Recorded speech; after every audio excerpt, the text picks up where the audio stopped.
Hi friends, मैं अजय आप लोगों का आदिशक्ति एकेडमी पे स्वागत करता हूं। फ्रेंड्स, आज हम लोग जानेंगे इस वीडियो के माध्यम से जमानत जब्त क्या होती है।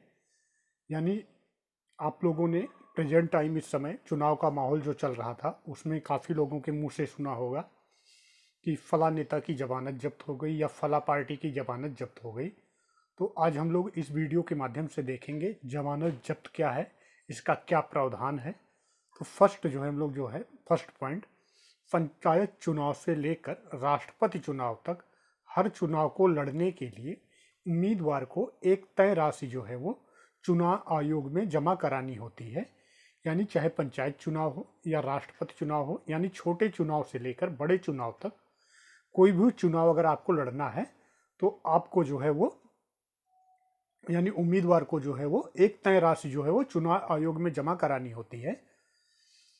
अगर कोई उम्मीदवार तय वोट हासिल नहीं कर पाता तो उसकी जमानत राशि जो है वो जब्त हो जाती है।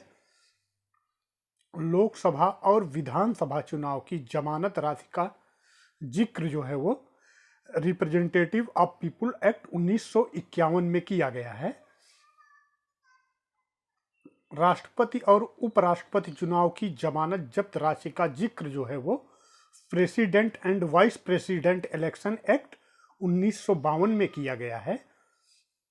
लोकसभा और विधानसभा चुनाव में सामान्य वर्ग और SC/ST वर्ग के उम्मीदवारों के लिए अलग अलग जमानत राशि होती है। राष्ट्रपति और उपराष्ट्रपति के चुनाव में सभी वर्ग के उम्मीदवारों के लिए एक ही जमानत राशि होती है। लोकसभा चुनाव में सामान्य वर्ग के उम्मीदवार के लिए 25,000 रुपये जमा करानी होती है और विधानसभा चुनाव में सामान्य वर्ग के उम्मीदवार के लिए रकम जो है वो 10,000 रुपये होती है। यानी लोकसभा में चुनाव अगर लड़ना है तो 25,000 रुपये और विधानसभा में चुनाव लड़ना है तो 10,000 रुपये और SC वर्ग के लिए यह राशि जो है वो अलग होती है। SC और ST वर्ग के उम्मीदवार को 5,000 रुपये जमानत राशि जमा करानी होती है। राष्ट्रपति और उपराष्ट्रपति चुनाव में सभी वर्गों के लिए जमानत राशि की रकम एक ही होती है। यानी आप भारत में राष्ट्रपति और उपराष्ट्रपति का चुनाव लड़ते हैं तो उसमें जो जमानत राशि है वो सभी वर्ग के लिए एक समान होती है। राष्ट्रपति और उपराष्ट्रपति के चुनाव के लिए उम्मीदवार को 15,000 रुपये जमानत राशि जो है वो जमा करानी होती है। उम्मीदवार सीट पर पड़े कुल वैलिड वोटों का 1/6 यानी 16.66% वोट हासिल नहीं कर पाता तो उसकी जमानत जब्त कर ली जाती है। यानी अब अगर उम्मीदवार हैं या जो भी उम्मीदवार है वो जहां से चुनाव लड़ रहा है वहां जो कुल वैलिड वोट होते हैं उसका अगर 1/6 यानी 16.66% वोट अगर हासिल नहीं कर पाता है तो उसकी जमानत राशि जो है वो जब्त कर ली जाती है। यही होता है जमानत जब्त।